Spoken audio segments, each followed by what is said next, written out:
Going to hear a conversation between an agent and Scott. First, you have some time to look at questions 1 to 5.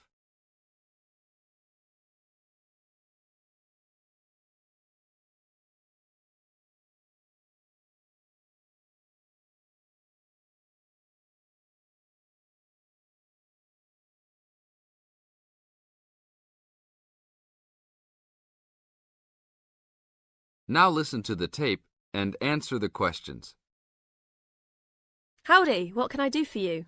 I'm here to ship some things back to China. Okay, we can do that.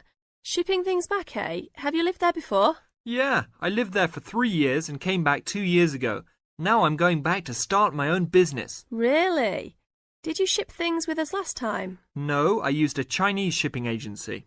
Well, I'll just let you know that rates have changed recently. So I don't know if they'll be comparable to what you paid before. It doesn't matter to me. My company's paying for it. Aha, then it's nothing off your skin, right? Okay, I'll need your name and where you need to go to pick up the items to be shipped. My name is Scott Linder, Linder, and I live in upstate New York, Saratoga Springs. Oh, sure, I know that place. I go to the races there. Great town. What's the zip there again?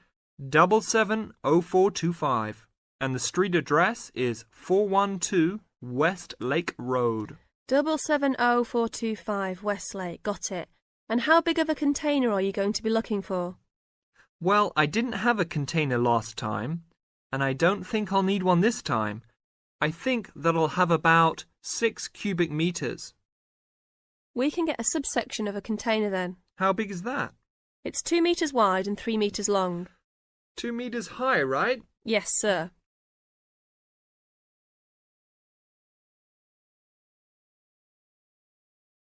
Now look at questions 6 to 10.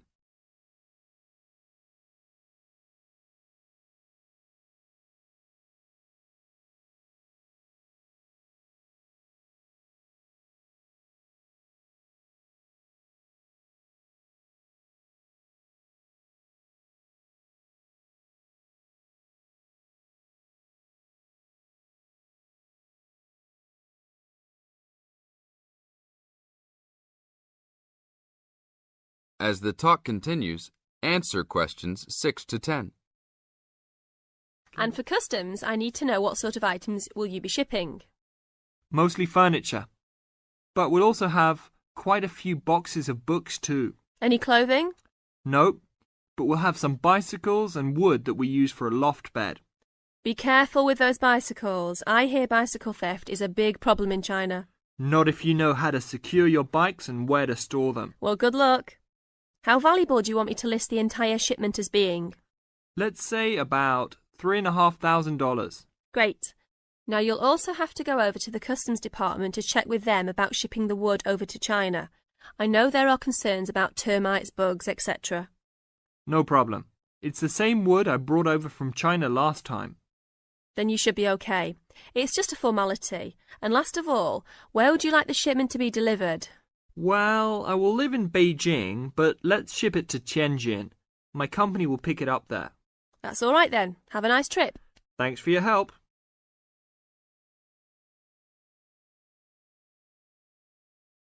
That is the end of part 1. You now have half a minute to check your answers.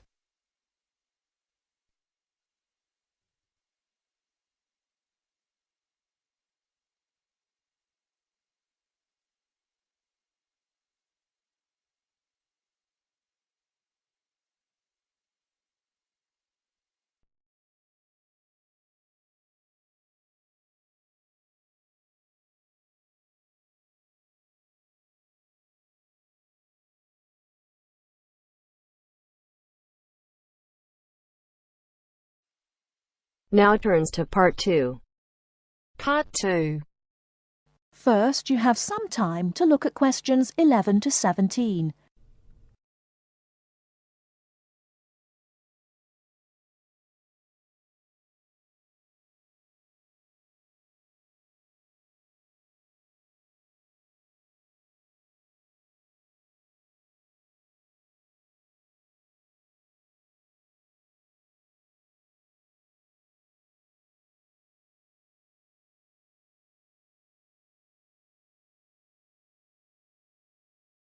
Now, listen carefully and answer questions 11 to 17. Hello, and thanks everyone for coming here today. I know it's always a bit stressful going for a job interview, but it's best to be prepared.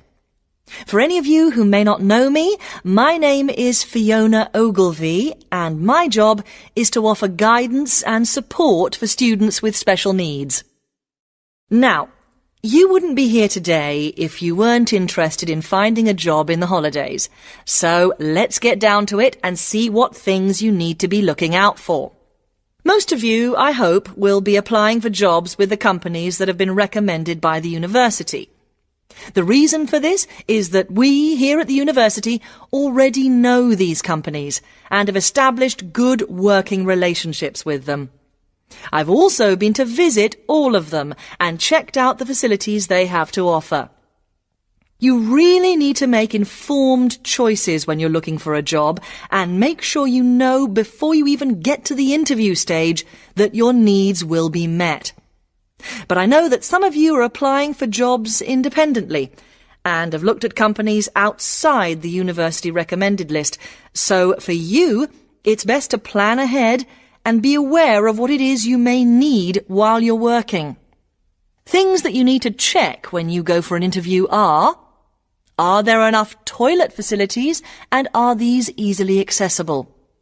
Also, you want to check that all the public areas inside the building are barrier-free, so you can get direct access to these public spaces whenever you need to. And ask about ramps into the building, so you know how many there are and where they are located. These kinds of things are so much more difficult to sort out when you've started work, as they take time. But ramps are an absolute must, so please make sure you know where they are. Another thing you must make sure of is that the lifts have the correct lowered control panels. Ask if all the lifts have this facility or if it's only certain ones. Now, something I think that is often overlooked is working hours. What you want to make sure of is that you get flexi time. This basically means that your working hours are flexible and you can clock on and clock off in times that suit you. Within reason, of course. Most companies do recognise that it takes much longer for someone in a wheelchair to get on and off buses and trains. Public transport can take that much longer, so you need to be organised and prepared. And for those of you lucky enough to own a car, check how many disability parking spaces are available. Remember that it's your right to have a disabled parking space. These also need to be near enough to a wheelchair accessible entrance or ramp. OK, are there any questions before we move on? Before you hear the rest of the talk, you have some time to look at questions 18 to 20.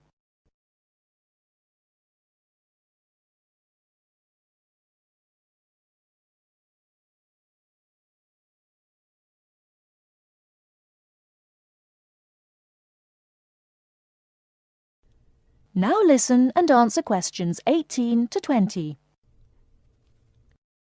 Right, let's move on then. Now I want to talk you through the series of visits to companies which we've got planned for next week. On Monday morning, we will be visiting the Lowland Hotel. They have various summer jobs available, working as a receptionist or conference organiser in their busy conference centre, organising and setting up conferences. You need to be prepared for working in an office environment and spending quite a bit of time talking on the telephone. The bus leaves for the hotel at 9 a.m, so make sure you leave yourself plenty of time to get there. When you arrive at the hotel, please gather in the reception area and wait for someone to take you to your first session, which will be a talk. The talk at the hotel will begin at 10 a.m, and then there will be a short tour of the hotel. There will be a light lunch provided, which is usually salads and sandwiches. The next place we'll be visiting will be on Tuesday afternoon. We'll be going to visit a little local company that makes handmade paper and cards. For those of you studying art, this may be just what you're looking for. We'll be taken on a tour of the company which lasts 3 hours. The tour will start at 3:30 p.m. and after that you'll have a chance to meet some of the staff. Tea and coffee will also be provided. We have no trips planned for Wednesday, but on Thursday morning we'll be going to Tobago Travel Agency. This is a very popular choice amongst our students because you can get student discounts on holidays. We've booked a coach for this and it'll leave from outside the refectory at 8 a.m. You'll need to bring a packed lunch for this, so please don't forget. There is a little canteen where you can buy hot and cold food, but this is closed on Thursdays. Friday, we'll be having representatives from all the companies visiting us, so you will have a chance to ask any questions, and of course, put your name down on the list if you're interested in working for them over the summer. This event will take place in the main hall next to the library, and it'll run from 10:30 until 4. I really hope you make the most of this excellent opportunity to not only earn yourself some extra money, but also to gain experience of what it's like to work. And if you'd like to find out more, then please ask some of the students who worked last year. They're all wearing green badges and will be happy to speak to you afterwards. That is the end of part 2. You now have half a minute to check your answers.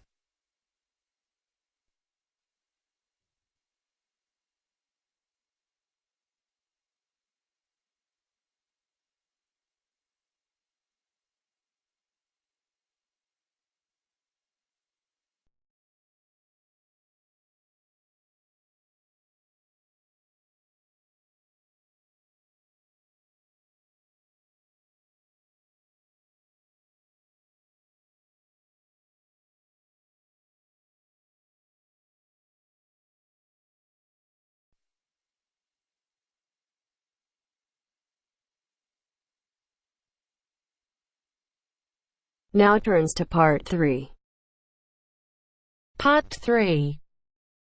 You will hear a conversation between Helen and her tutor. First, you have some time to look at questions 21 to 25.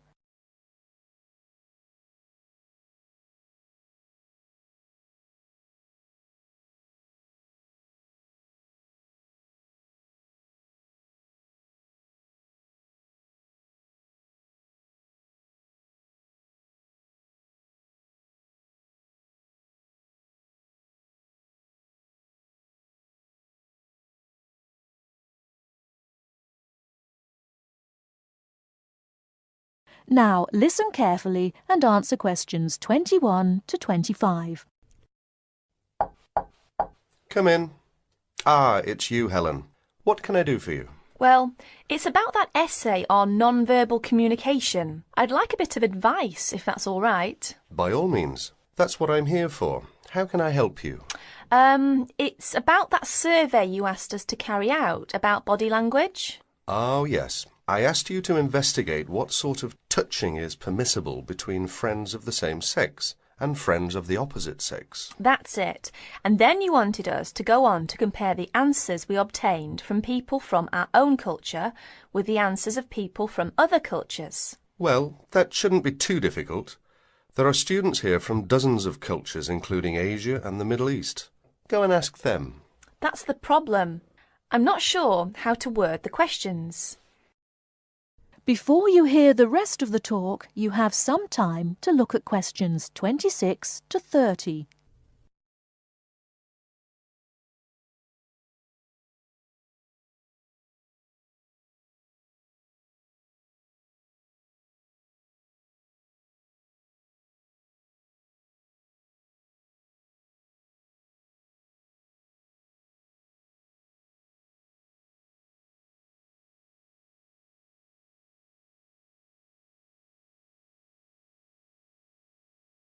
Now listen and answer questions 26 to 30. Go and ask them. That's the problem. I'm not sure how to word the questions. I think I've got far too many. People don't want to be bothered answering them all. Is that the list of questions you have with you? Let's have a look. I see. Your basic idea is fine. You've got a checklist of the parts of the body we mostly use to touch people with, and a checklist of the parts of other people's bodies that we usually touch. But you don't have to go right through the list asking a separate question about each item. You can make your questionnaire much shorter if you ask open questions. Open questions? What are they? Sometimes we call them WH questions. What, when, where. Those are examples. Oh, I see. Yes, we learned about them in grammar. I hadn't realised how useful they'd turn out to be. I could just ask one open question about each subject and tick the answers I receive. That's right.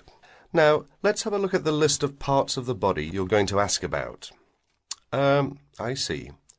You've got the head, arm and hand, and, oh, it's over the page, the back, leg and foot. What about the shoulder and the thigh? They're important areas, and there are some others you should include too. Oh, yes, of course. I was in a rush and forgot those. What about asking people how they feel about being touched? Surely it's hard for people to put that sort of feeling into words. Yes, you're right. That's why it's essential to work out a rating scale for each response. Can you tell me a bit about how to use rating scales? Well, there's no way to measure how strongly a person feels about something, of course. All we can go on is what they report about their feelings. So what we do is offering them choices of ways to express how they feel. Very strongly, strongly, or not at all. That would be an example of a rating scale. In this case, as your survey is only a small trial sample, I suggest you use that 3-point rating scale I've just described. Very strongly, strongly, or not at all. That'll be enough to enable you to draw some broad conclusions. You may go on to refine your survey later if you decide to specialise in the study of non-verbal aspects of behaviour. Thank you. I'm much clearer now. Could I ask you one last question? I'm afraid I've got a brain like a sieve, but I just can't remember the technical term you told us for the study of touch. It sounded like happy, but of course it isn't. Oh, you mean haptics. Haptics. Of course, haptics. That's it. Happy to be of service. That is the end of part 3. You now have half a minute to check your answers.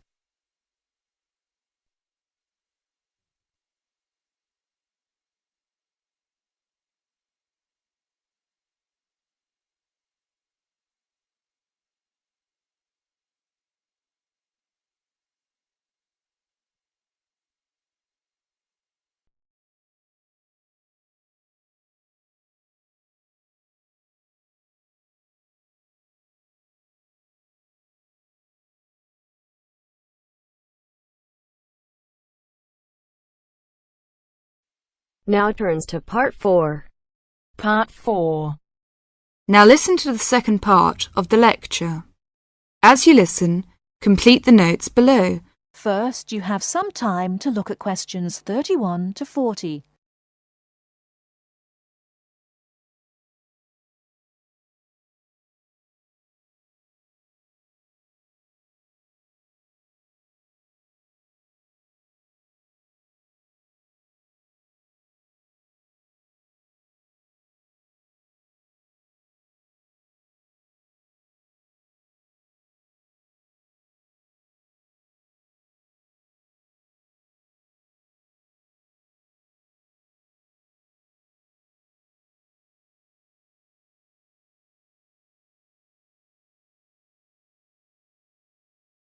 Now listen carefully and answer questions 31 to 40.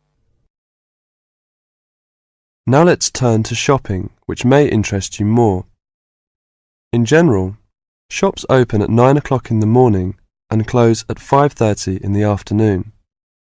In country towns and quieter suburbs, smaller shops close for an hour at lunchtime, and once a week there tends to be an early closing day when most shops shut during the afternoon.